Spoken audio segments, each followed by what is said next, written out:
Et si je t'emmenais dans une petite méditation, même une grande méditation? Bon, si ça se trouve, tu te dis que c'est vraiment pas fait pour toi. Eh bien, dans cette vidéo, en fait, je vais simplement te donner mes trucs et astuces, ce qui m'aide vraiment et ce qui m'a aidé, parce que je suis aussi passée par là. Alors, qu'est-ce qui se passe pour toi quand tu décides de méditer? Tu fermes les yeux et là, c'est plutôt la liste de courses qui se pointe? Ou alors l'organisation du week-end, le fait qu'il faille aller chercher les enfants quelque part? Oui, c'est vrai, c'est assez compliqué. Quand on ferme les yeux, c'est pas un esprit vide qui se présente à nous, c'est tout notre monde intérieur. Et la difficulté, c'est vrai qu'elle repose là. Je vais te donner du coup les trucs et astuces pour canaliser les idées. C'est-à-dire moi, ce qui m'a aidé à ce moment-là, pas pour faire le vide, mais pour être maître de ce qui se passe en moi.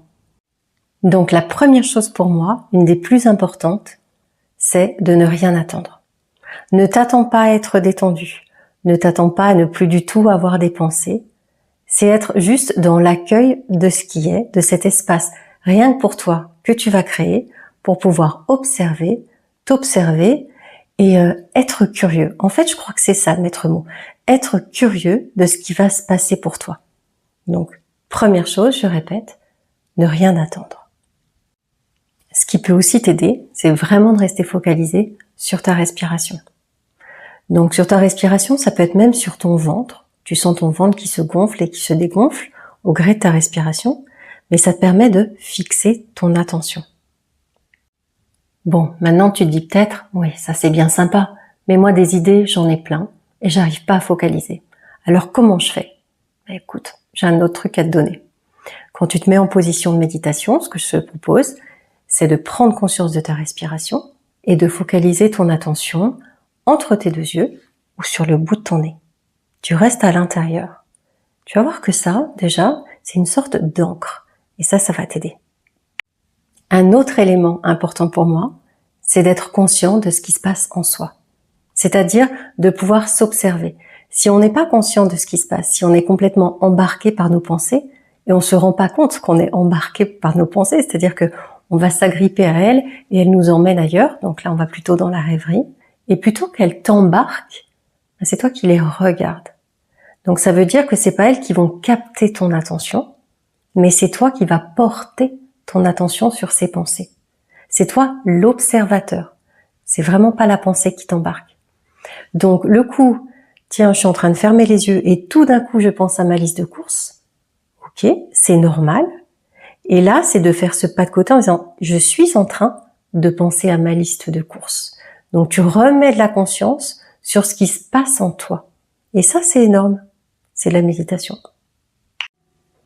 Une autre chose qui peut t'aider, c'est une création de phrases que tu te répètes en boucle. Par exemple, je suis calme. Et tu te le répètes à chaque fois. Avec la respiration. Je suis calme. Je suis calme. Ça peut être autre chose. J'accueille. Je vais bien. Mais une phrase courte qui te permet de focaliser ton attention et de l'intégrer pleinement. Ça aussi, c'est aidant. Maintenant, je vais te parler d'une sensation au niveau du mental. Si pour toi, ce qui est compliqué, c'est une sensation intense au niveau du mental dont tu n'arrives pas à te défaire et qui t'empêche, par exemple, de focaliser sur toi-même, ce que je te propose, c'est juste être dans l'accueil de cette sensation-là. Ça, c'est la première chose. Et ensuite, c'est de ne pas la mettre de côté, justement, mais d'aller l'intensifier. On va la faire devenir encore plus forte, juste pour observer ce qui se passe pour toi. Pour ça, tu peux te créer une image qui est juste pour toi.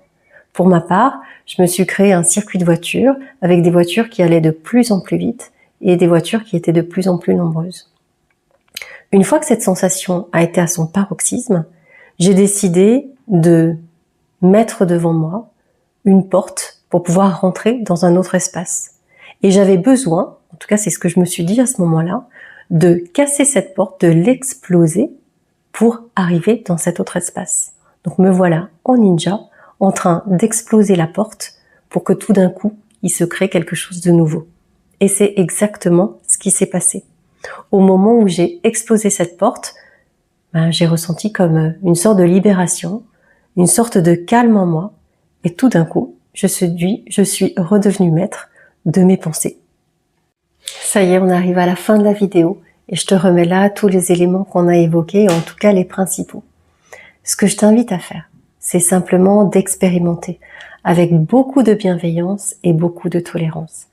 D'expérimenter la pratique et aussi d'expérimenter les différentes formes de méditation, parce qu'il en existe beaucoup. Et peut-être qu'il y a des méditations qui vont te parler plus que d'autres. Donc, reste ouvert, vas-y, expérimente, c'est un chemin.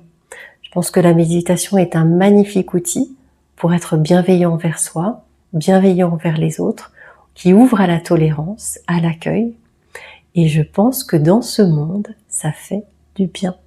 À très bientôt.